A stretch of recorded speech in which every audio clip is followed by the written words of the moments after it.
I'm just tuned in here while we can. Hope everybody's doing great. Great. Dave here with Affordable Door and Gate. If you guys got any questions, garage doors, personal, business, ask away. I'm here for you. I got roughly about an hour to chill. I figured I'd just jump on here while I was kind of waiting because I got kid duty again where it was I have to end up I got to pick a youngster up. She's in practice. So let me start off with let me tell you about some employees.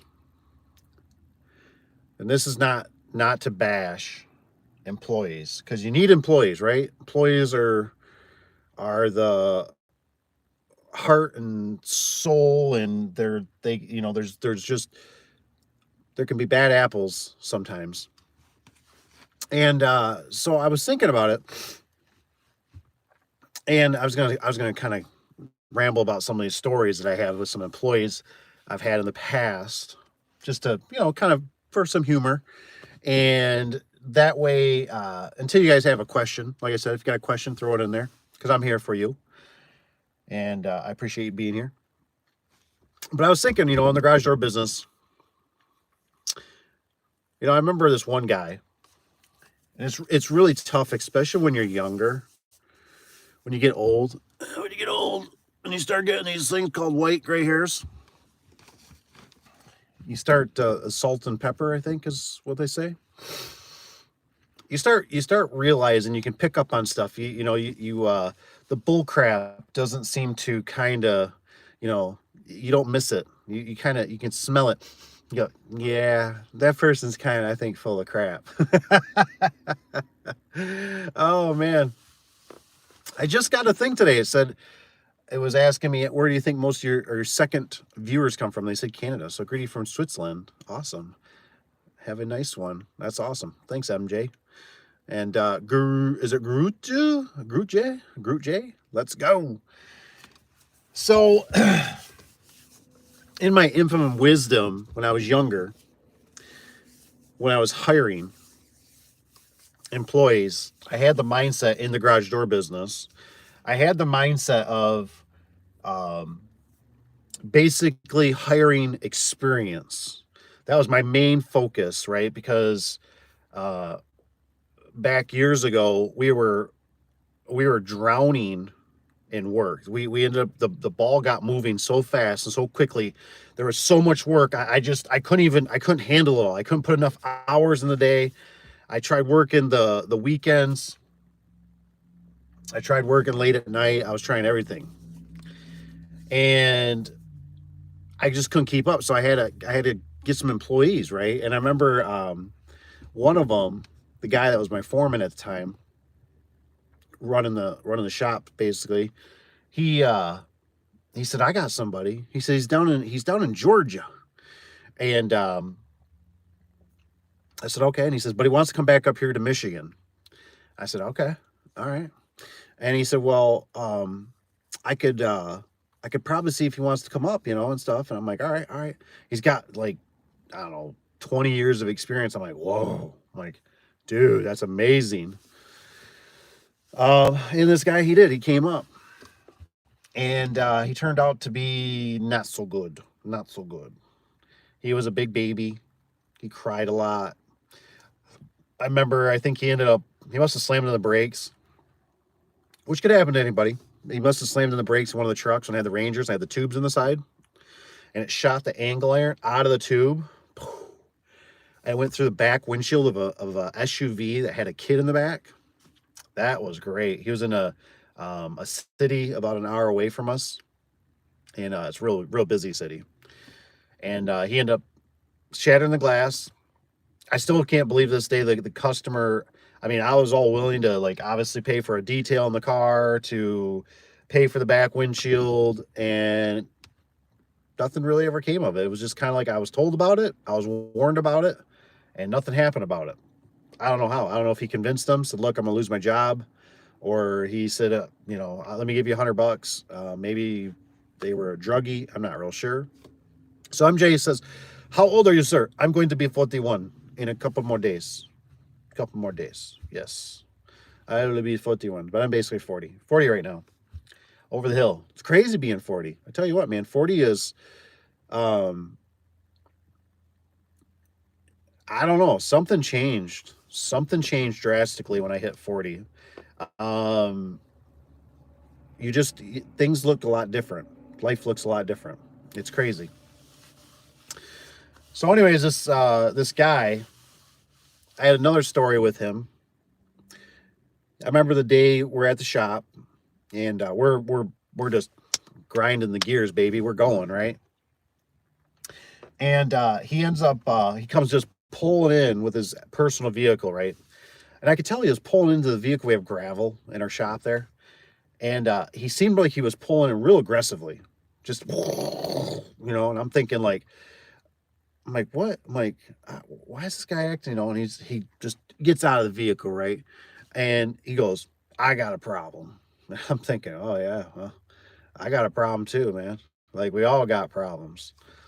And so he ended up hold on a second, let's see. Uh let's go like this. We'll see if this helps. Unfortunately, I get some people, it's just weird how it works. What's up, Mr. Kevin? Kevin says, always heard no one is good at hiring, better get good at firing. Oh man, that's awesome. That's awesome, man. Yeah, and I guess I kind of want to, I want to bring a little bit of this up because I look at it like this, where if you're a young lad, and or you're like when we were talking to Patrick yesterday, and I appreciate Patrick with all the questions. That was great. He had a lot of insight. I think he was 52 years old, but I'm not gonna lie. I'm so incredibly blessed, and there's such a great team at Affordable Door and Gate now. Wonderful people, wonderful people. But I've had some really crummy ones, and I tell you what, they can make you absolutely almost basically hate the business, because it's like you're trying so hard to bring them up, and they just want to fight you the whole way, right? It's like trying to pick up a baby, but a baby that can really punch, right? And it's sitting there swatting at you in the face and it's cranking you really hard, and you're like, what the, this freaking baby, and you want to strangle it, but you can't strangle it because you go to prison. But yeah, you're like, look, I'm just trying to change your diaper, you know. So bad employees can make life real hectic, and there's that saying, was it slow to hire, quick to fire? But there's a caveat to a lot of this stuff, because it's, how do I say it? You got to go slow, is basically, you got to take your time. There is good ones out there, but like I said, if you go off, and this is just, like I said, a lot of times the experience doesn't always mean something. And sometimes experience turns into, they think they know it better than you. You know nothing. They don't know your standards. They don't know your quality. They don't know what you expect, in a sense. And it's almost kind of like, sometimes you're almost like, why are you here? Like, why are you here? Like, how did this even happen? Like, why, like, you always have to look behind the curtain, and see what the story is, because sometimes, for me, like, I didn't do enough references on them, and that bit me. I had one guy, totally different guy. He was a big dude, and for some reason, I don't know, man, not picking on the big dudes, but the big dudes sometimes are the weakest dudes I've ever seen. I've just seen a trend. Even my business partner was a scrawny little dude. And I tell you what, that dude could pick up some weight. And I've had big dudes, and it's like, I'm like, come on, man, let's pick this up, and they're just like, I'm like, dude, you're a big old honker. Like, what's the deal? And they're crybabies. I don't get it. I really don't get it. It's the weirdest thing to me. But anyways, I hired this one guy, and I remember he chipped the concrete. I had brand new concrete at the shop, and I told him, I said, look, I said, I just need this. I had a skidster I rented, and we were doing the driveway. And he's like, yeah, he's like, I want the extra hours or whatever. I want the money, I'm like, cool. I'm like, well, come run the skidster like a second shift for me or something. Run it until like 10 o'clock at night or something. And so he did. Well, he chipped the driveway because he was driving too close to it. And I was like, man, I was like, I just paid like, I think it was like $4,000 or $8,000 to have this concrete done. So I was kind of bummed. Well, then time went on. Some of the guys were complaining about him. And then my biggest thing was, I don't know what it is. If you guys have had this problem, let me know. And I appreciate you guys giving me the thumbs up, tapping it. That helps. Thank you. And so I don't know if it was like, I've noticed, like, when I go on vacation, when I went on vacation, it's like things will just blow up. And I can't even explain why that would happen. I don't know. I don't, because normally I'd make sure everything, I got a secretary, I got basically a foreman, I got, I remember the first time I was on vacation, I think I was only gone for like 3 days, maybe. I can't remember how it was, maybe like a Wednesday, Thursday, Friday, and then the weekend or something. But one secretary, I remember she ended up getting to the computer. She was doing something she wasn't supposed to. Wife's caught it. Secretary's mad because the wife caught it on the computer, but it's the computer that's at the shop that's a work computer. And so, like, there was a little bit of drama going on there. And it was like, I'm kind of like, I'm in a hotel room, and I'm like, I getting phone calls from my wife. I'm getting phone calls from the secretary, and I'm like, I don't know what is going on, but something needs to be figured out. Like, I don't know why. Like on one aspect, I'm like, you know, it's a work computer. It's like anybody I get on the computer even. And why is she doing what she is doing on the computer, what she shouldn't be doing? And then there was some other stuff happening, and we found a little bit of theft and stuff going on, purchases using basically the business. But it like ruined the whole thing, like, you're like, man, I'm on a mini vacation. I wasn't even on a vacation. It was actually a vacation for going to do a plant tour of one of the garage door company manufacturers I deal with. And I'm like, you guys, like, come on. And so that was one time. Another time when I did take a personal one, I remember I ended up I'm away, right? And I got cameras at the shop. I cannot stress enough, my opinion, if you're running a business, garage doors, anything, service, whatever, first thing you do before you start bringing people in, first thing you do is you got to get cameras. You got to get cameras. I think it's a thing for their safety. I think it's a thing for theft. I think it just helps alleviate a lot of problems. So anyways, I'm on vacation. Well, I would check in time to the cameras. I actually like the one that points outside, because I kind of would giggle, right? Because I was somewhere warm. I was down in Arizona, and I'd kind of have the giggles of, like, kind of like, oh, I wonder what the weather's like back at the shop, or, and I'd click on it, and I'd be like, oh man, that looks like they got a foot of snow. Ooh, man, ooh, that stinks. It's nice and warm here today. Well, anyways, I started seeing stuff happening, or I was getting notifications, because I can turn it on where I can get notifications for movement and certain things. And I'm like, why is somebody's truck or vehicle parked in the shop, where I think I parked my vehicle in there, and I left it there, I think, for like emergency purposes only. It wasn't my personal, it was a work truck, but it was only really there in case they had a casualty with another vehicle. It was made clear to the foreman that, what's up, Mr. Rich? And so it was like, this thing's only supposed to be used if a vehicle breaks down, type of thing. Or somebody gets stuck, you need four-wheel drive, blah, blah, blah. Because my truck was expensive. My truck was a diesel. I unfortunately had the 6.4 Power Stroke, and it was just an expensive truck. It just always had issues, and it was just like, look, don't use this unless you absolutely need to. So there was things going on. Well, come to find out, the employee,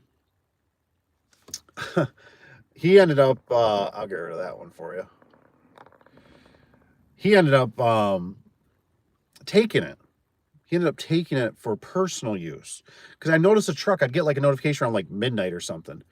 And I'm like, so when I got back, and I didn't really want to like ring, I didn't want to call the foreman and stuff like that and be like, hey man, like what's going on at midnight? You know what I mean? It's just, and I didn't know all the details. But I figured out that he's taking it and he's using it at home, because when I got back, I got in the truck and I'm like, there's like Skittles and stuff in the back. And I'm like, my kids weren't even old enough at the time to eat Skittles. And I knew that.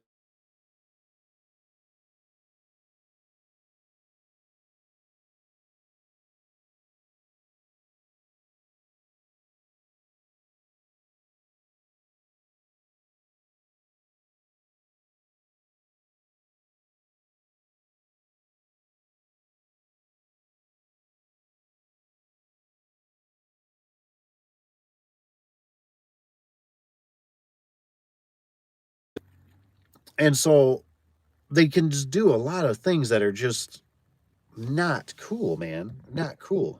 And like I said, anything you guys got any questions, garage door related, business, ask away. There was one I still wanted to get rid of on here. Like I said, just remove. Bam. Bam. Hello, Emmett. I see you on there. I said hello to Rich. That's good. Nightmare says hi. Night hair. I don't know what that was. Something. Oh man, how are you? Good. We're all doing good. Sup. I like that. Sup. You went mute for a second. Oh darn! Did I? It's because I had a phone call. I got a guy. It's actually funny. I got a guy. That what's up, Mister Tony? Glad you're here. Hope you had a good day. The reason I probably went mute, I apologize for that, was because actually I had a phone call coming in, and it's actually one of my kind of old employees, let's just say. And I have numerous of times explained to him he doesn't really, he's not an employee. He's what I call a grunt worker, a part-time. He actually gets disability of some sort. He has I don't really want to get into too many details, but he has something that he gets cramped up, and so he kind of gets he lives off the system. He's a smart dude. I mean, it's really funny because there's a lot of smart people out there that are on like disability or something like that. Not trying to bash it if you're not abusing it, but I know some people that abuse it, and he stretches it. He walks the line, let's say. And anyways, I've told him numerous times. I said, hey, I said, if you want to get a hold of me, I said, you got to text me, because the only way is just like I always tell everybody. I said that even does have my phone number, which even like Mr. Tanner, I love Mr. Tanner. He sent me some great LiftMaster stuff today. Some of the commercial, the new ones out. That's just awesome. Sent me a video of it, so I really appreciate that. And I just always tell everybody, I'm like, look, you have to text me, because my phone is always on silent. My phone is always on silent, and it goes in a pouch on my waist. I can't ever hear it. I don't ever hear it. But if I know you're going to call or we set up a time, then I leave it on so I can hear it. And he's called, I bet. I'm surprised he hasn't texted me yet. He will. He will. I think this is maybe the 4th or 6th time today. And it's unfortunate a little bit, because he can take an hour to 2 hours on the phone, and he's a really cool dude. He's great, but I got a lot of things going on. You know what I mean? Like life, kids, wife, banks, rentals. I got contractors, so I only get little windows. You know what I mean? So I have to set up those times for certain things. And so it's interesting. I just got here. What you talking about? We are talking about whatever you want to talk about. That's what I'm here today. That's why I titled it the way I did. Any questions? Um, Anything garage door, like I said, personal business, you're more than welcome to ask. I'm here to try to help. I'm here to try to educate in the garage door and business service businesses, because it's a tough world out there. And I need some people just to get off the couch, and I need some people to get out there and get working. And I know sometimes it can be scary, and you don't need a ton of money, but you probably want a little bit of money. And sometimes I want to make sure things are a good fit for you, because I've done quite a few businesses, and sometimes they're just not a good fit. You realize, ooh, this is not cool. Like, I didn't think of this. Um, so Tony, I said hi to Tony, I believe. Oh, reacted. No audio. Muted for a second.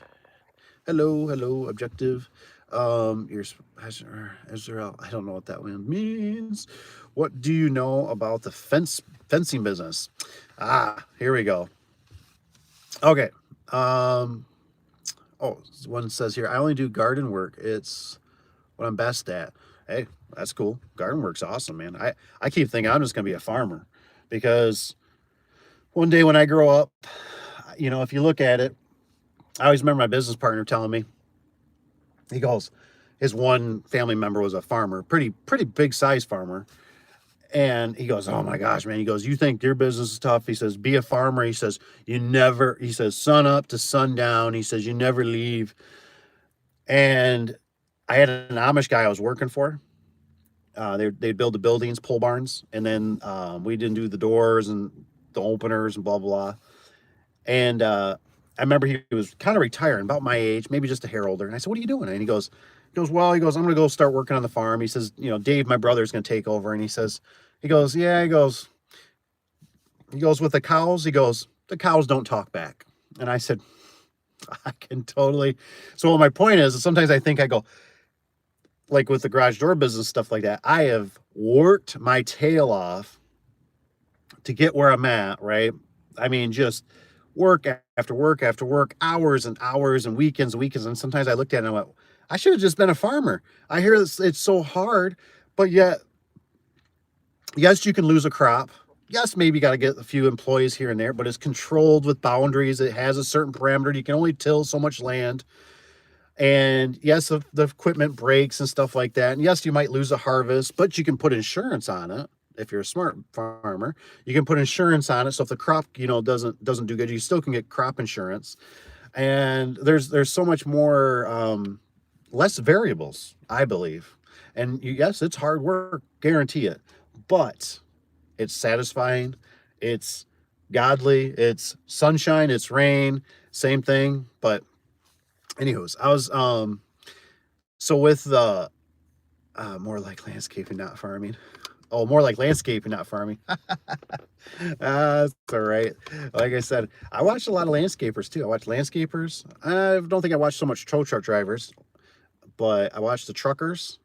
But so anyways, I wanted to address the one about, what do you think about, where was it? The fencing business. Excuse me. I think the fencing business is pretty awesome. I don't know why. I like the fencing. It's very manual work, but to me, it's kind of like that whole thing of working on a farm. You're mending a fence. You're keeping in the, for us normally it's keeping out the boogeyman. It's better money, in my opinion. It doesn't have so much, especially if you're dealing like with chain link and stuff like that, scratches and dents. There are some variables in there. What I don't like about it is if you're dealing residential, I don't like residential fencing. I really don't like residential. Because you normally have neighbors, and people are biggest problem sometimes. I had a guy that we did one, and I told him, I said, I'm going to make you stake it out where you tell me the property line is. Cause I said, I'm not paying for the survey or anything. I said, and he did, he staked it. And he goes, oh, I know we're 6 inches over right here. I'm like, okay. And I remember I put up a little 4-foot fence because he had a problem with a neighbor, and the neighbor was a real jerk. And I went by there like 3 months later, and all the fence was yanked out, all laying down on the guy's property. And I'm like, oh, that don't look good. And I'm surprised he didn't call right away. And about another 2 or 3 months later, we get a phone call from him, and he's like, yeah, I had to pay to get it surveyed, and now we have to go back and reinstall this fence that has concrete on it. So it's like, now do you bash the concrete off, or you just dig holes and bury it, and kind of do a half, So it wasn't much fun. But what I like about fencing is it's kind of like roofing, but without the risk. Because what I mean by that is, like, fencing's meant to be in the rain, so it can rain all day long, and it's not a problem. But you do a roof, and you got to tarp it. The tarps can blow off. There could be holes. Somebody could, the sheetings. There's a lot of unknowns. So is sometimes fencing. And we don't know what's in the ground always. But it's more labor. It's better money. And like I said, I've never had anybody walk along a fence go, ooh, like there's a knot if it's like a dog-eared fence, or they go, ooh, this fence has got like a scratch in it, or if it's got a really bad wonky spot, we'll take it out, we'll unweave it is what we call it. But I like it. It's better. It's good money. I like it. Got birds flying around in front of me. They're scared me. Over here, they're putting up fences because of the migrant population. Oh, I don't know. Man, let's where's your business located? The business is located in Muskegon, Michigan, right next to the Great Lakes, or Lake Michigan. I live in one of the states where it's legal to live on the sidewalks, literally. Yeah, so I kind of thought about, actually, we probably, like, it's like job security. You know what I mean? I think it's job security because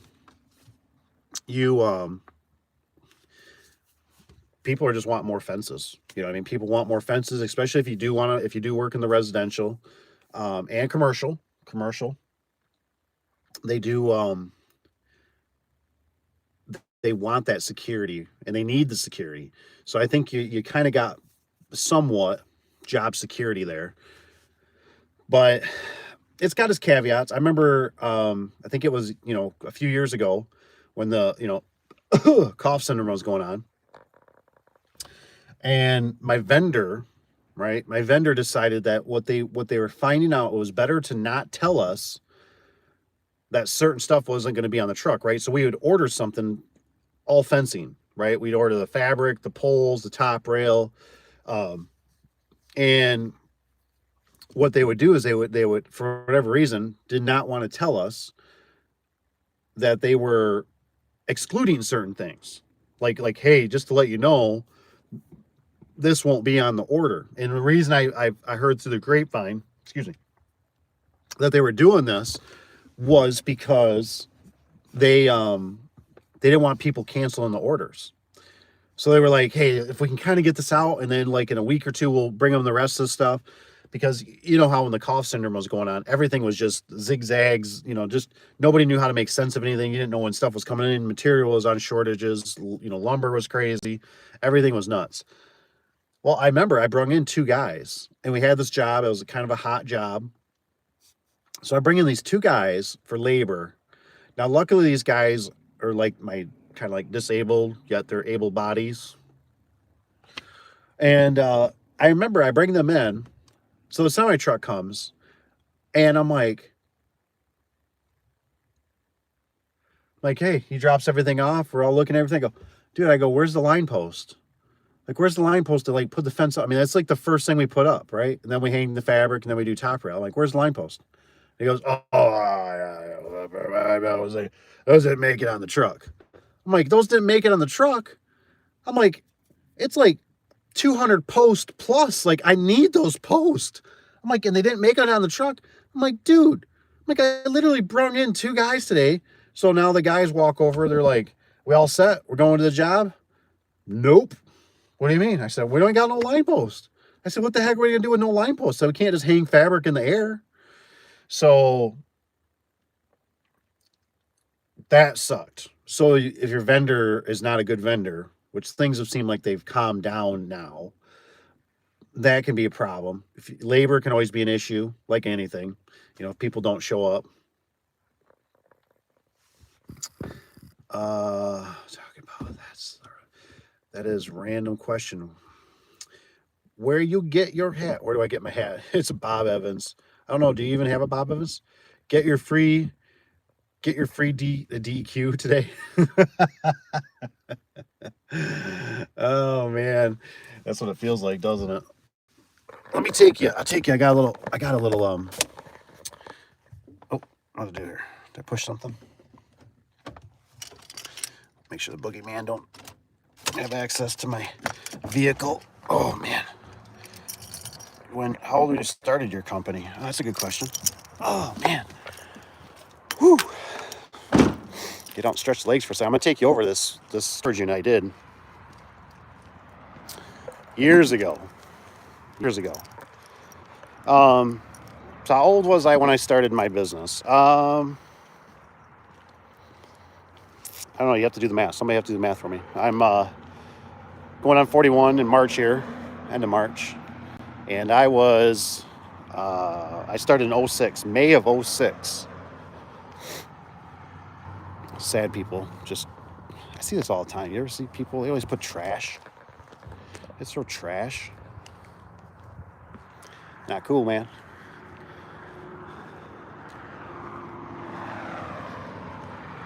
So this fence, I won't look at the comments till I get back to the truck probably. I'll show you this fence.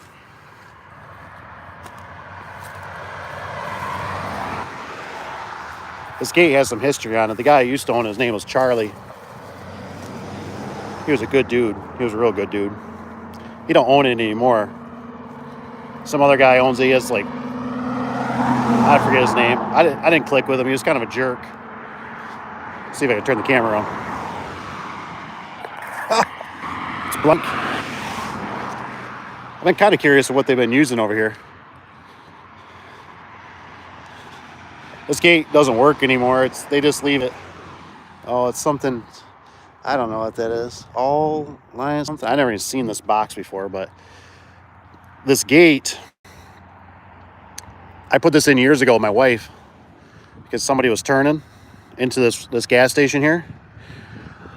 They literally wiped this gate out. This gate was bent like an L shape in here. It was blocking for the wintertime. And so they wanted it removed. So I came up here in a blizzard. I remember to change out that gate.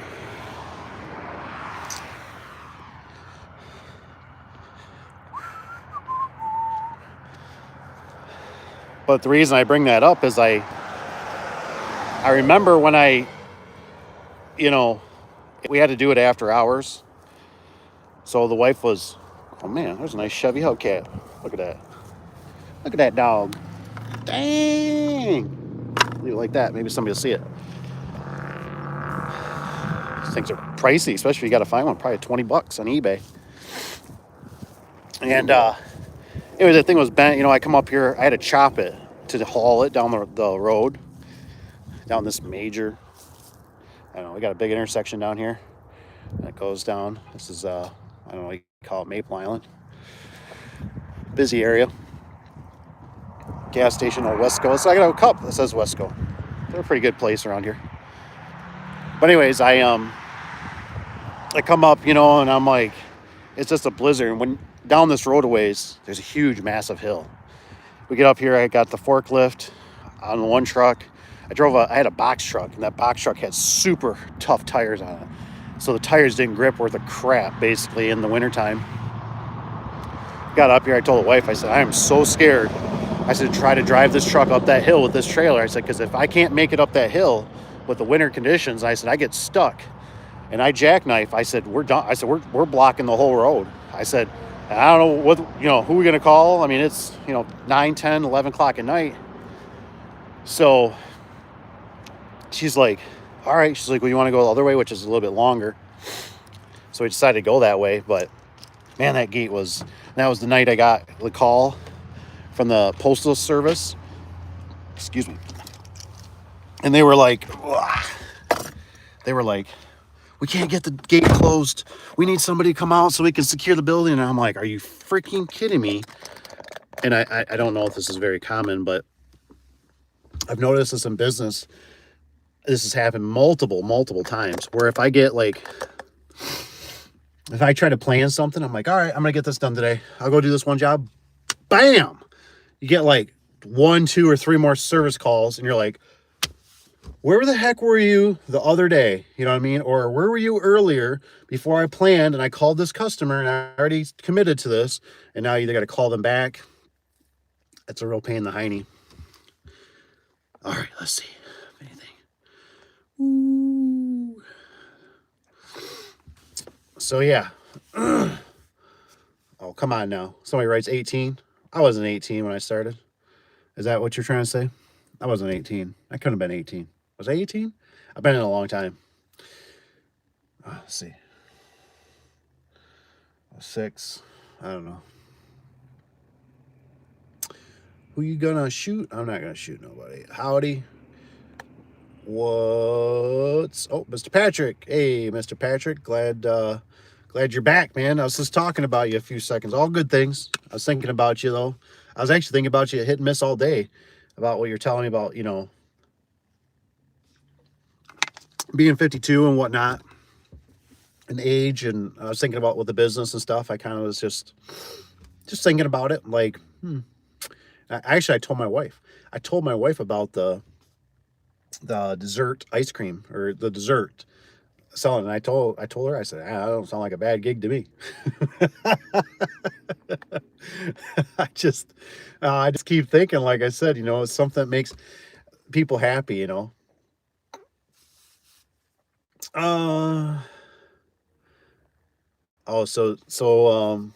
Groot. So there's actually, I can't think of it, but there is some people on YouTube. I forget one of them. I think his name's Dan, and I can't think of who he's with. But he really does some great videos.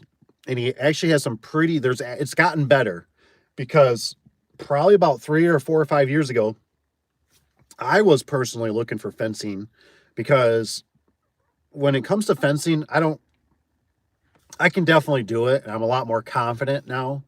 I don't, basically nothing scares me. I'll get through it. But, before I was scared, man. I was like, I don't know how to, you know, pull a string. I don't know how to get the elevations, make it look smooth and nice. And, but there's some better videos. There's some good videos and it's not really, it's one of those things. It's really not rocket science. You just have to, if you get the right tools, there's a few little tricks to it, that make life a heck of a lot easier. Cause I've done it kind of the backwards way, you know, like instead of using a nice grapple tool to stretch your fabric, I've used straps, ratchet straps. And you know, I just done it kind of the ghetto way, I guess. 18 years ago when you started. Oh man. Oh, 18 years. Yeah. 18 years for sure. 18 years ago was, yes. Oh, look at this. Is it Cadden? I don't know if I'm saying it right. 23. So I was 23. That sounds about right. I think I was probably 23, like I said, you know, and man, it's tough because when you start when you're young, it's hard to get respect. You know what I mean? Where now I can I could hire younger and you know, they look up to you, you know, you're kind of their hero. Um, you know what, then it was like I'm hiring the people that are my same age and I'm just like, I don't know. What are we gonna do? What are we gonna do, Yogi? I don't know. You know, like, and then you hire the old ones and you kind of looked up to them. And you're like, you got experience? Oh yeah, yeah, yeah. And then you realize that they're not all of them, but most of them were like burned out druggies, and they just took advantage, and they were the runoffs. You know what I mean? They weren't actually, you know, a golden egg. They were the one that was dropped. You know, that you're like, and then you don't realize until a few weeks in, months, year, you know, whatever, and you're like, I don't think you're gonna work here anymore. I've tried everything with you, but you've already stole, you have cheated, you know, you've done this, you take corners, you don't. I've had guys before. I had one guy I kept trying to figure out. I thought, how the heck is this old guy beating me. Like I would time him, and he was getting these garage doors just whipped out. Wham! He'd come back. I'm all done. I'm like, all done, dude. You've been gone for like 3 hours or whatever. Like this should have took you half the day to 3/4 of the day. And I found out he wasn't changing. He wasn't changing weather seal. He wasn't changing the track. So he was just reusing the track. So yeah, he's just taking sections out. He's putting up a few springs, blah, blah, some oil here, do this, tweak this, and voila, and I'd have a customer call out something, or I go back behind them, and it was like, oh no, can't be doing this. You can't be doing that, man. Like, and I've done that for years, and it was like, sometimes the customers didn't call you out, but it's like, dude, you can't do that. It comes with all new. They're going to get all new. Who are you and why are you like, I don't know what this is. Why are you live when you were supposed to not be? Oh, nice.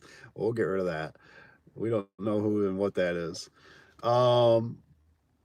So someone was telling me today they made 2,000 on 3 service calls doing repairs, or 2 of them were torsion spring changes. Man, well, Patrick, like I said, man, I'm telling you, I think people are fluffing your feathers. I do know we tried to average. This was quite a few years ago, so we're probably higher now, but we tried to average right around about $1,200-$1,300 per truck is what we figured the math out to be, that truck needed to bring in. And that's gross. That's not net. That's not profit. That's just like sales. You know what I mean? Like it had to bring that in because our calculations for what the percentages was what to pay the guy for a little bit of overhead to make a little bit of profit. Obviously anything over was great. If sometimes they pull, $2,000 or $3,000, but like I said, that's not profit. You know what I mean? That's with, what the door costs. Because if you get a high-end door or you do a commercial job, that stuff got hit towards it. Well, some of that stuff is in the thousands of dollars. So some days, look at a truck and you're like, oh, the truck, made $5,000 or $6,000 today. But when you span it out where you go, well, the truck, last week or whatever averaged about $400 to $600, and then the guy was gone or the truck was sitting. Yeah, so it kind of averages out. So it's not super, you can make a pretty decent living, but it's nothing gangbuster, especially at least up in up Michigan. Like I said, I can't really say for other states and stuff like that, but from what I see, because you got to remember, like, we're all kind of connected. Like, obviously, if you're in probably California, your prices are going to be higher, but also your cost of milk is higher than it is for me here in Michigan. So everything, because if something gets too good, there's more competition. That's just how it works. You know what I mean? If people hear it and this and that, they're going to jump into it, and they're going to get into it too, and that's going to bring stuff down. It's a beautiful thing. It kind of sucks, but capitalism, because it's good for the consumer. Because if it's saturated, right? It's just like if you want to get your house power washed. Well, if you only have 1 or 2 guys and they work together in tandem, right? They're like, hey, let's everything square foot, we charge this. But if there's like 3, 5, 10, 20, 100 people, it's saturated. Well, then, whoa, that's totally different. You know what I mean? Like then your prices, those guys are hungry. One's just starting out. One will do it for this. He doesn't really know his prices yet. Or somebody's got the system figured out really good where they can be really efficient. They're only subbing guys out. I agree with Tony. He says, Patrick, he says he's pulling your chain, man. I would totally agree. It's I'm probably one of them, one of the YouTubers that I could easily go on and I could show you the trucks and I could show you the shop and I could show you the houses, and I could be like, hey, look at me, like everything is great. We're making so much money. We're killing it. And I'm not going to do that because that's just not the truth. You know what I mean? What it comes down to is, well, for one, most millionaires have multiple incomes. They don't just have one. Typically, it's somewhere between 3, 4, 5, 6 incomes. And like anything, if you want it, you got to hustle, baby. You got to hustle hard. You got to grind hard. You got to have long hours, and sometimes that ball, some things kick off and it'll keep kind of moving on their own to some degree, but you still got to come in there with a wrench and some oil and some grease and some lube and do some tweaking and doing this. But most time it's, you still you gotta work it. You gotta work it. It's hard. And yeah, there's nothing, that's why like I'm always like, I even think for like Patrick typically or most people, I'm always like, hey, if it was me, I would start this as a side gig. I would start doing it, after hours. And but see the thing is most people don't want to do after hours. They're tired from their job, and I get that. And most people don't want to do the weekends because weekends is when I have, I hang out with my family or I do my own thing or I go hunting, fishing or play golf or whatever. Yeah, man, I get it. I get it. You know what I mean? I totally get it. But you, until you do it, start figuring out where your vendors are and what problems you're running into and what customers to blow back. Like I got a blowback. I've been playing around with like the old Facebook, right? The old marketplace. And I've noticed, like for instance, I've been trying to sell just product, trying just testing the water, playing around. I always like, because there's everything's got an algorithm to it. Even when I used to sell stuff on eBay. eBay's got an algorithm to it, right? There's certain things that pop, certain keywords, certain terminologies, the way you present it. And I remember I've been noticing that people want installation. That's always like, hey, I want this. I want a garage door. I want this. I want an opener, whatever. But what do you charge to install it? And I'm like, all right, obviously they're looking for service. They're not looking so much to purchase a product. And I'm even trying to deliver a product, right? Say, hey, this will be delivered to your location. Thinking if people are going, hey, man, for this price, I can have everything delivered. It's by a garage door professional. Now, Marketplace has got a bunch of riffraff as it is, as far as I'm concerned. But what it is that I I'd almost like to tweak it. Now, I'm not kind of the side hustler anymore.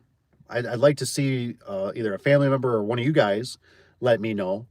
But I'd like to see, like, if you started tweaking it where you're just saying, I'll do the install. So if you buy an opener, maybe you just want to make it generic. You just say across the board, I charge $75, or I charge $120, or I charge $150 to install a whatever you purchase as a garage door opener. And maybe even say I'll only do Genie, I'll do Chamberlain, LiftMaster. Maybe that's it. You're not going to do some weird, like Horman or some off-brand from Menards or something like that.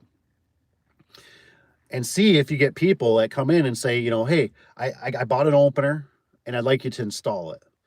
Because I know there's people out there, for one, that are looking for a bargain. I know there's people out there that want to feel like, think about how many times you want to feel in charge, right? You go to the store, and you worked your little butt off and you bought this thing and they had a rebate on it. I got that $20 rebate, god darn it. Yep. But you don't really know what you're doing. You really, you get it home, you don't want it, you're like, I don't want to install this. I don't even know what I'm doing. You know what I mean? And you can feed off that, right? And I don't even care if you don't know what you're doing. If you got to do it for free, just do it for free. Like I always tell you, college isn't free. Just go out there and start telling them. Say, look, I'm learning to get into the business. Don't tell them maybe quite like this, but say, you're my guinea pig, and I'm going to jack this thing all up. No, don't do that. But, you read the instructions. Maybe you find out what model it is before you get there. So you look up the instructions. I mean, we got so many tools at our disposal. It's crazy. You can go online, you can find manuals for everything, it seems like.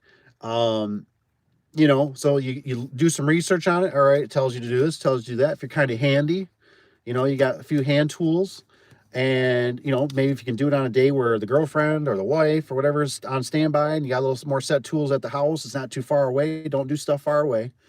And that way, if you got a call and you're like, hey, I'm going to keep running the wires on this thing, but like, I forgot the staples and they're sitting in my drawer.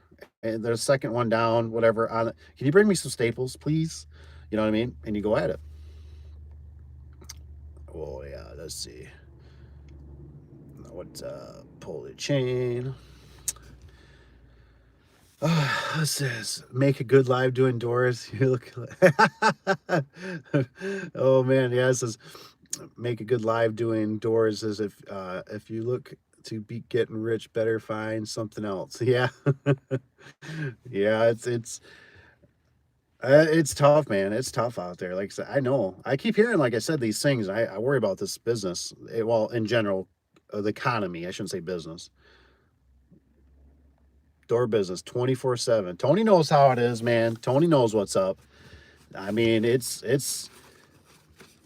man. When I started, same day service, 24-hour emergency service, and I think Tony's the one that he'll cut out. He'll say, "I got a service call," and um, Tony's a hustler, man. I mean, he's a hustler. You got to be a hustler, and you gotta, you gotta be hungry. You gotta be hungry, and I'm one of those.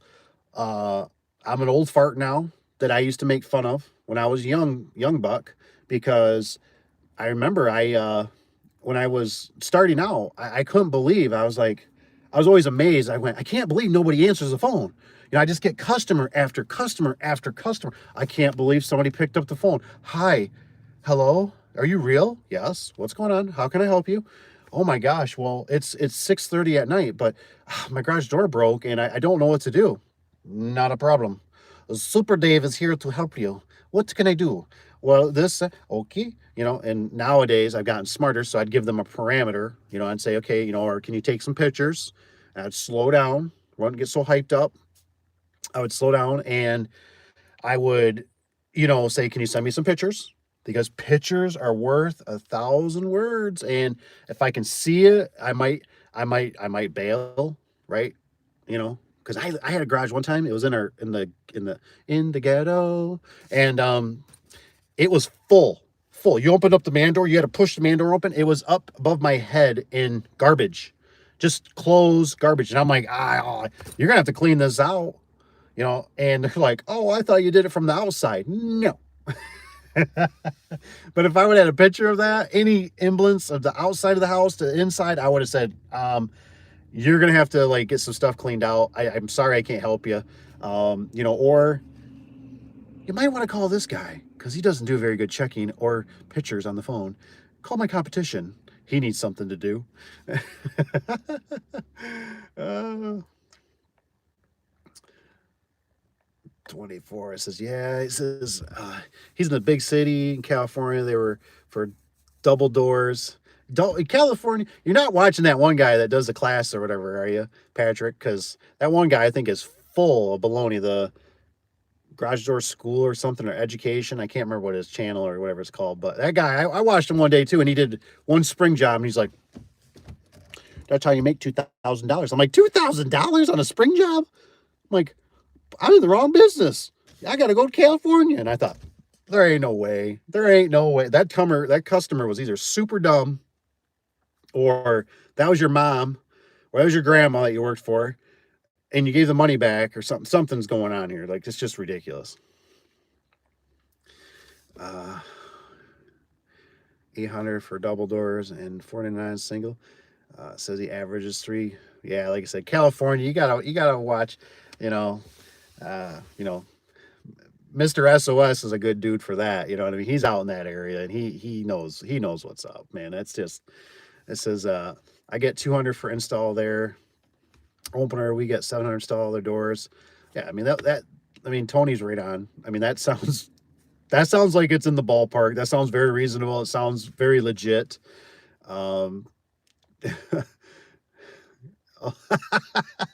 Rich puts on your Cali robbery. Yeah, I agree, man. I agree, because and that it was weird to me, because like I said, when I was in Arizona and you go to some of these places, right, too, maybe they got to charge that much money, because when you sit in the traffic jam, I mean, I'm just sitting here and I'm like, how do you make any money? I mean, I normally knock out, 4, 5, 6 service calls, it'll be a long day depending on what the service calls were. But I'm like, how do you, like, if you're sitting in traffic and I can only get 2 or 3 service calls done because I'm sitting in traffic all day, this is ridiculous. Oh, Rich says, Tony, I have to raise my rates. Yeah. Tony says, no lie, Northwest. I'm at 175. Yeah, those prices, like I said, they all jump around. I mean, it's It's just whatever your customers, and you can be variable on some of that stuff. You don't have to be locked in.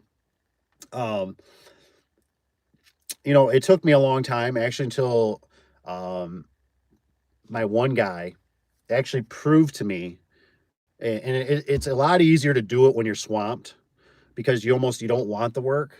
So it's like it's easier to raise prices. But I realized I learned a few things over the years how to spin it. Like the big one was if you do service calls, do preventative maintenance. The customer will be so much more happier than to just go in there and just twist a photo eye and go, oh, well, that's, back in the day it was 65. Now I think I got a video on it. It's 120, 130, something like that. Well, you're only there for 3-5 minutes and you fixed it, right? But if you go through and you massage the door and you oil it and you check everything out, look at the cables, and sometimes if you pull off the cover off the opener and blow the white fuzzies out of it, from the gear, and throw a little grease on it, and tighten up the chain. Gotta be careful of those chains. We know how that goes, boys. Too much, you break the sprocket off if it's weak or the chain jumps. Spray a little oil on everything, tighten this, tighten that, and you tell them, hey, I went through, I did a full preventative maintenance on it. Everything's oiled. You should be good for a year. I got that fixed for you. This was the issue. In case it happens again, that's the only reason this thing will do this, and don't forget to change your light bulb.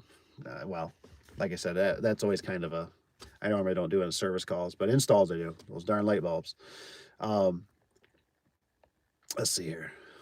No thing as an easy. That's right. Chadden says no such thing as an easy buck. It's not, man. It's not. It's definitely not. Everything I watch other guys too in different industries, and if they're making it normally, if they're making it look like it's super easy and that's just all great, it's because they're trying to sell you something. That's what you always got to remember. Because I could do the same thing. I could do the whole shenanigans, and I say, you got to get my course. You get my course, and you're going to be rich like Uncle Dave. Bling, bling. But I'm not. Because I'm not that type of person. Because I want you to be successful on your own. I want you to go out there. I want you to kill it. I want you to get out there and just start swinging. Because if you don't swing at all, you'll never hit a ball. And, just live it up. I do 200 in case it's a genie. I love it. I love it. Or an extreme. Oh my gosh, the extremes. Opener, which I hate. I'm a Chamberlain or Liftmaster guy. Yeah, man, it's I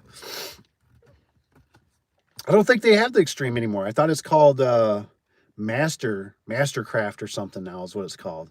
See, I'm learning that these retailers, right? And I think the garage door industry is doing the same thing. They let these things go for, 5, 8, 10 years. They let this certain thing roll out, right? Which sometimes it can make it easier for you if you're not a very good salesman.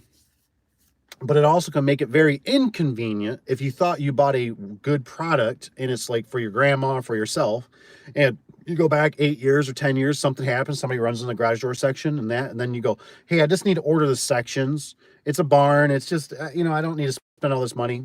And they go, oh, we don't no longer carry that.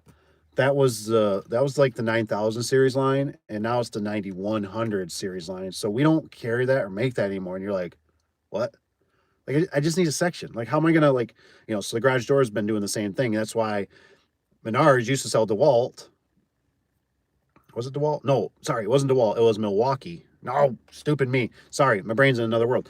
They used to sell the Wayne Dalton openers. And the guy stopped me in the parking lot that seen my truck, and he's like, hey, he goes, I just want to, he goes, I got an old Wayne Dalton opener. I went, ugh. I said, those things are junk. And the guy just looked at me real funny. I thought, ooh, I think I just made an enemy. And he goes, huh. He goes, you know what? He goes, the guy inside the store, inside Menards, he goes, said the same thing. And I said, that's probably why they quit selling them. And he's like, huh, so what should I do? I'm like, probably get a new one. And he's like, oh, all right, I'll probably have to do that. Thanks. Can I get a card or something? Blah, blah. And I realized that, they're changing their products. So, I mean, think about their salespeople inside, right? Their associates. Somebody brings it. I bought this from you 5 years ago, this opener, and it's broke. What do you want us to do? You can probably go online and see if they'll help you or call the manufacturer, but we don't carry that anymore. So there ain't nothing we can do because they know they sell junk. That's the problem. Uh, Patch says, but I'm with you guys. I feel there's something he's not telling. He says some guys are technical guys who have the business sense and their own worth. So he's telling me now you're worth. Yeah, like I said, if we're talking about the one guy that I think of there, uh, that guy, like I said, it's just, you can do anything. I tell you what, if you run your prices cheap, you'll have a lot of business. You have so much business that you won't even know what to do with. But you run yourself ragged, right? You can't put money into your trucks. You can't put money into employees. You can't put money into building, advertising.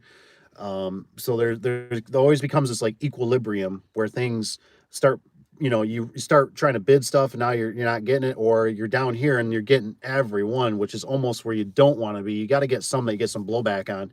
And a lot of times I always do the research. If people waste, I consider people wasting my time to some degree. A lot of people like, free estimates, all that kind of stuff, which it is what it is. You got to do what you got to do. But I'm always trying to get intel from them. I'm like, okay, well, why didn't you use this? Or why can I see the other guy's bid? Well, obviously, his is R12, ours is R14. You know what I mean? Like, you didn't tell me you wanted that. I can give you, I can give you a pan door non-insulated. I can whip this price, So it's just, it's all how you kind of word it and work it. And do you call them back? Do you, uh, everything is just, it's all kind of up to you. That's what's beautiful about business. You can kind of swing it however you want. If you want to slow down, raise your prices. You know what I mean? You want to do one job a year? Sure. Do one job. Do one spring job for $2,000 that you rip grandma off. But grandma's probably not going to recommend you, and her friends, they're gonna keyboard ninja you to death. I would never use this guy. He's horrible. He charges this much. Blah blah blah blah blah blah. He's ridiculous. He takes advantage of old people. I think my dad used to joke around that. He always used to tell me, he goes, who's the old person you're ripping off today? There's always just a joke between us. And Rich says, I don't touch extreme. I had a lot of problems with extreme. But I tell you what, like I said, if I was a young buck and I was desperate, I'd do it. I'd do it. You know what I mean? I wouldn't be, and like I said, most of the stuff, I'd make it very clear that you are paying me for the service. I did not provide this product. This is no warranty. And you be the judge of it. Obviously, if it's a sweet old lady, she brings you out some milk and cookies, and she calls you up and she says, my opener's messing up, and she's on a fixed income, her husband passed away or something like that. I might, and she's not too far away. That's the key, not too far away. Don't be doing stuff an hour plus away, one way. I might say, okay, well, hey, I got another service call Wednesday. I could be out there. But typically, sometimes that stuff doesn't work in our favor, right, guys? I mean, it turns into the whole, it's broke and my car's strapped. Can you come right now? And you're like, it's 8:00 at night. Like, are you serious? But that's when you could also, I got to charge you a service call. I'll charge you half, or I'll charge you, $65 or after hours, or however you want.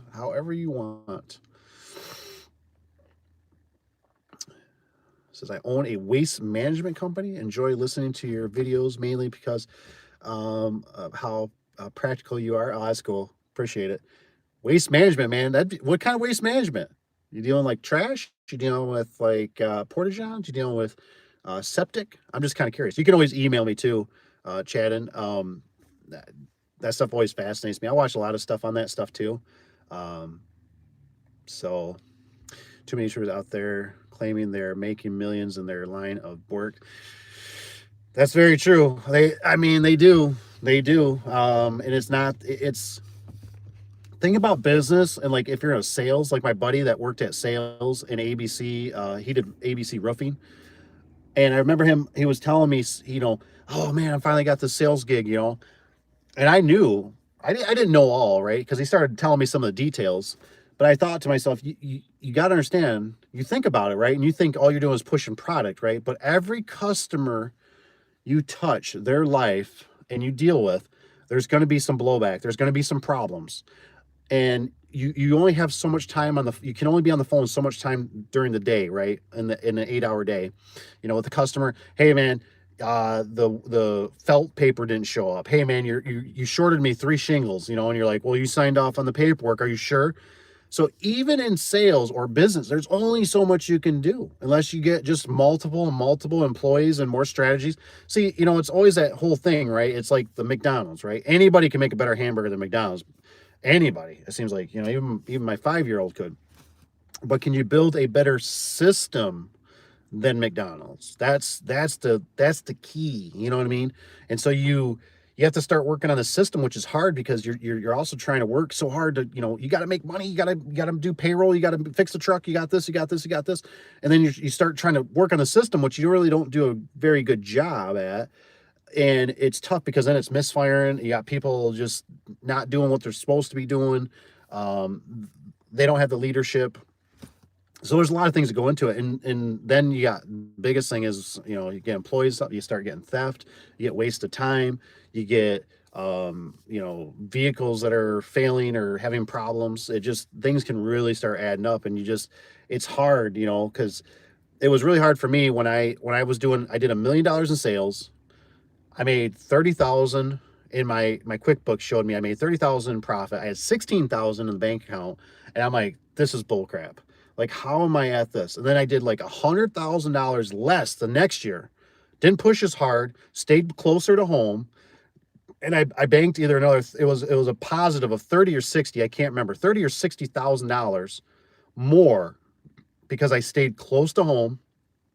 I didn't travel because every time you travel, man, and every time you go out, that's another potential warranty job. It took it, your time in the vehicle. That's why I always try to use the California thing, right? I go, if somebody called me right now and they said, I'm in California and I'm in Michigan, and they say, hey, my spring broke, and I'd be like, okay, well, I got to get on a plane and or I'll drive out there even. It's going to take me about 7 days to get out there in the hotel. You'd go, you are so stupid. You think about that, right? And you go, you're so stupid for doing that. Well, I'm thinking extreme. You got to think a little bit smaller, right? And now you got to think about that every time. Even if you're driving another 15 minutes, it's 15 minutes of your life that you can't get back. You know what I mean? And you got to balance that out. And I can't be the judge of that, because if you have no job for the day and you're just starting out, well, hell yeah, you got to go. I mean, I used to do it. Hell, I'd go 2 hours away. Because it was college, you know what I mean? You go, you make a few bucks, you come back, and you start doing that. But then you just got to start dissolving those too as you start growing, in your community or in your town. And you need to also focus more. I didn't focus enough. I should have focused way more advertising when I was starting out. Should have put a lot more money in advertising close, because how easy is it to go down the road that's 5 minutes? You got so much more support. All the tow truck drivers, the banks, the restaurants, where the shop is. It's got all your tools and entities and rollers and bearings, and everything is local. Your buddies right down the street if your truck breaks down or you need a helping hand. But if you tell somebody, go, hey, honey, or stepdad or dad or father-in-law or whoever, hey, I'm out in California. Could you come out here and give me a hand? Like, California? What? No, I can't come help you. You're on your own. No. And I did that a lot, yeah.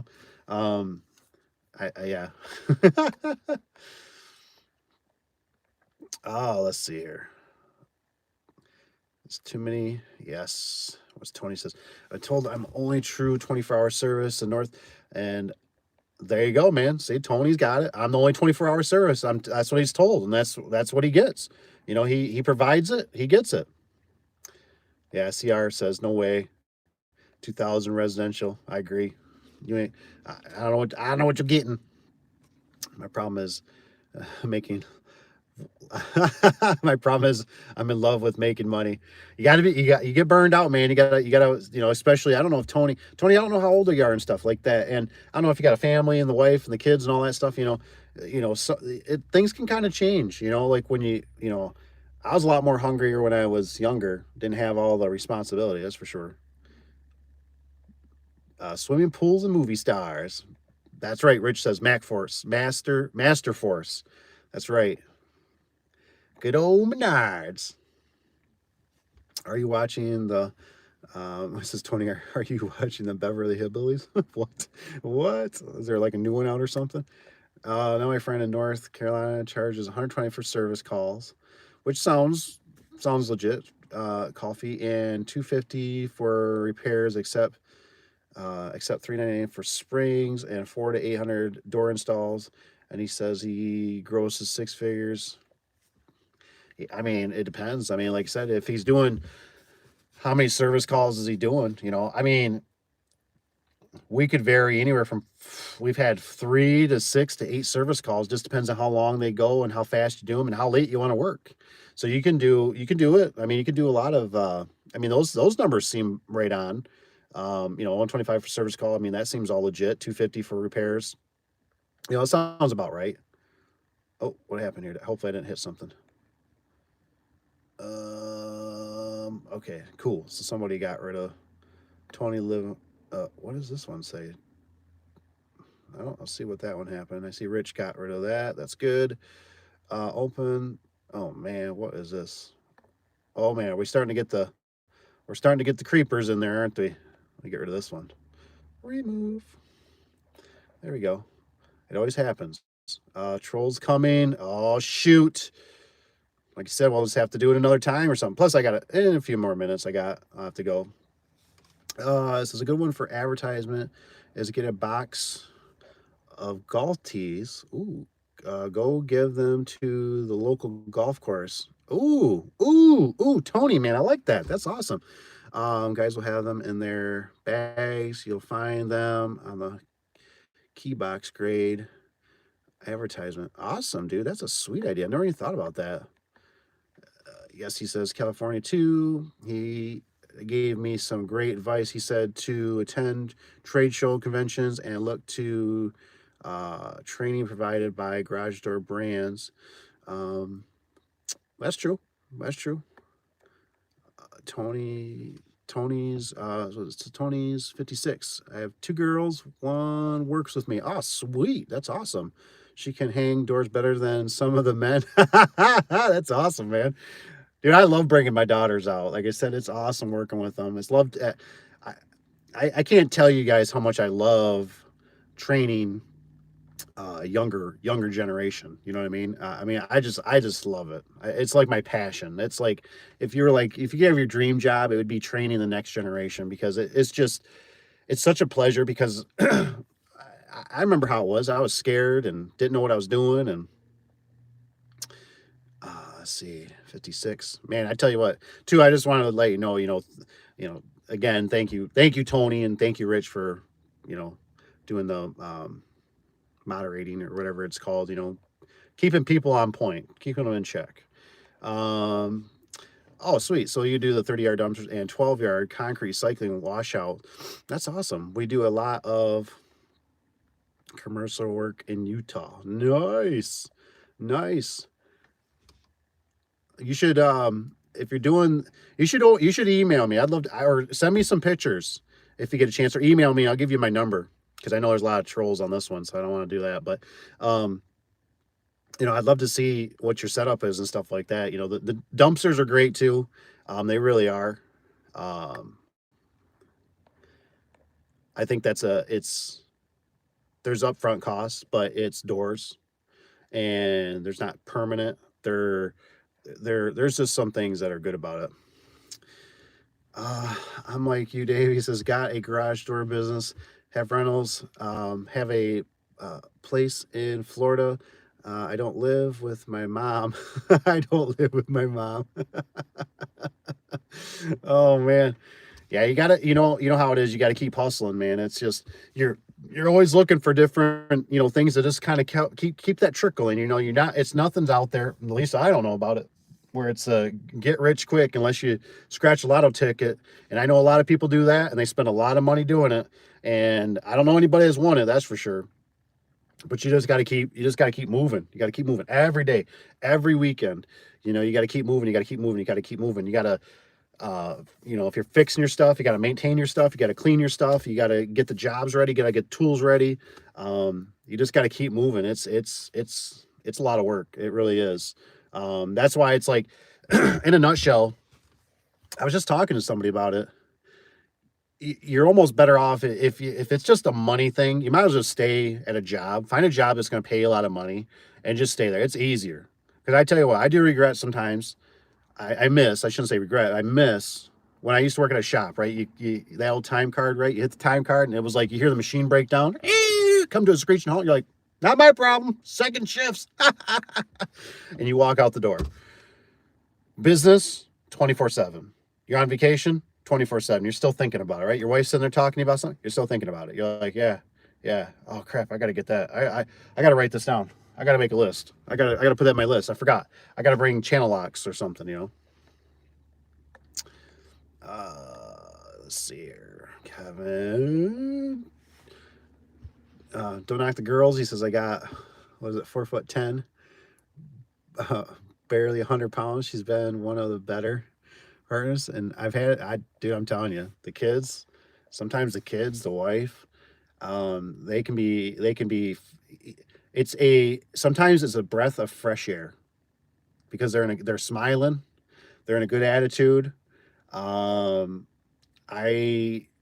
remember when I was showing you this fence job out here, when that gate got smacked, and I think it was like the next day I had this real winner working for me. He was a sweatpants guy and a flip flop type dude.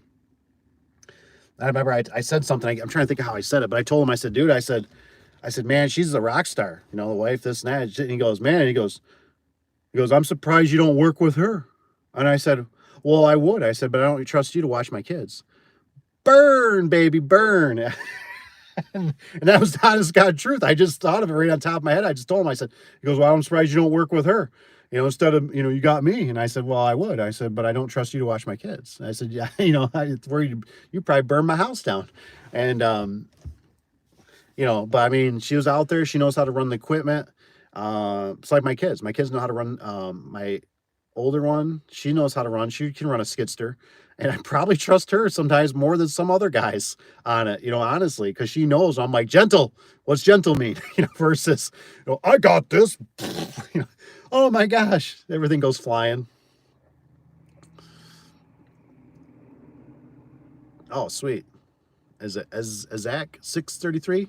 First time on your stream. Hey man, become a subscriber. You can always email me if you got questions or whatnot. I'm always here for you.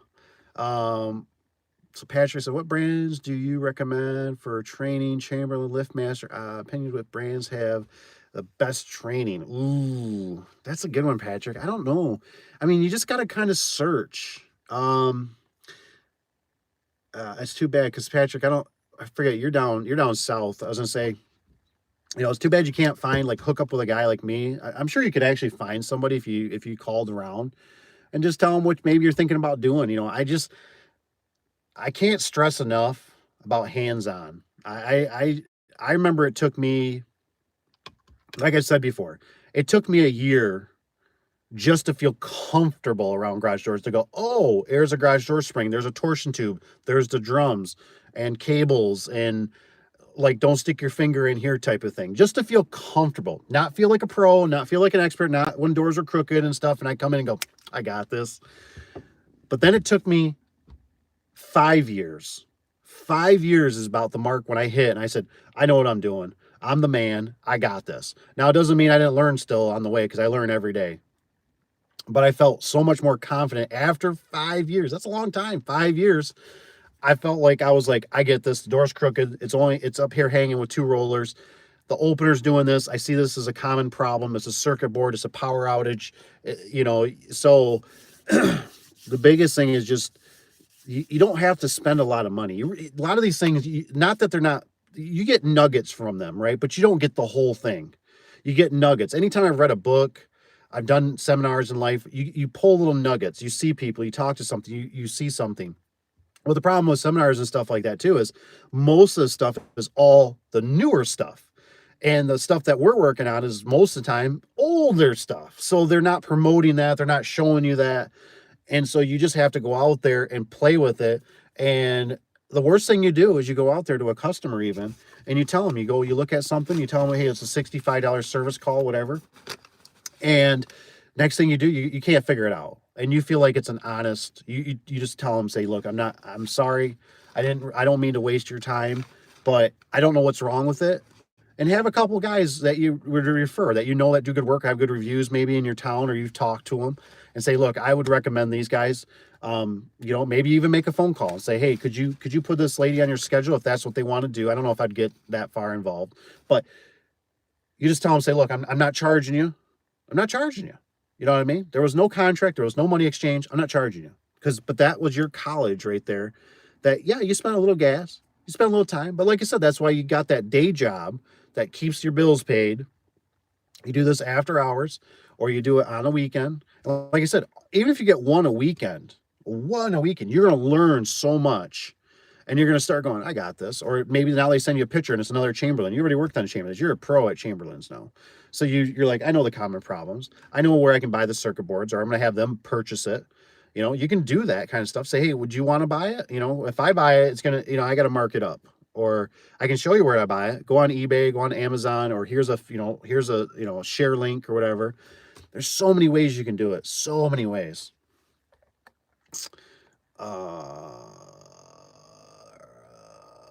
This is Patrick. They are the same machine. True. Chamberlain and Liftmaster, they're the same pretty much. They look a little different, but the mechanicals are all the same. It says, yeah, is about $1.25. Oh, the old man. This is woman. Love it. Get out there of the truck, and there to fix the door. Liftmaster. Liftmaster has training out there. Yeah. Liftmasters. I mean, there's a lot of videos. I mean, Tanner was one of them that was sending me some of the installation videos of the new commercial stuff, which I really appreciate. And I was watching those new the jack shafts and the trolleys, which we'll see. I'm gonna ask the guys when they start installing them. No, what happened just happened. Yet there is a crushed trash can. Our kids 5 feet away, says broken door. What? I don't know what happened just happened yet. There is a crushed trash can or kid 25 foot away from the broken door. Sure just happened.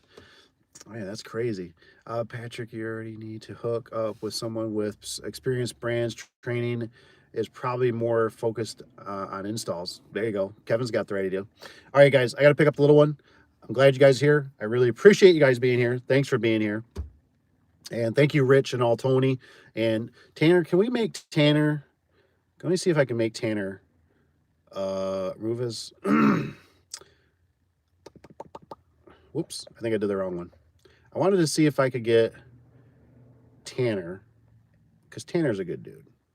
Can we get Tanner as a ad? I'm going to do it. I don't know what it means for standard or managing. Standard can review, which has and hide.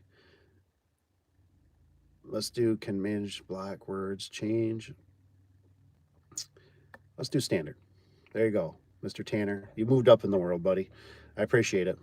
And there you go, thumbs up. That's right. All right, guys, I'm out. I got to pick up kiddos. You know how that goes. Family, all that good stuff.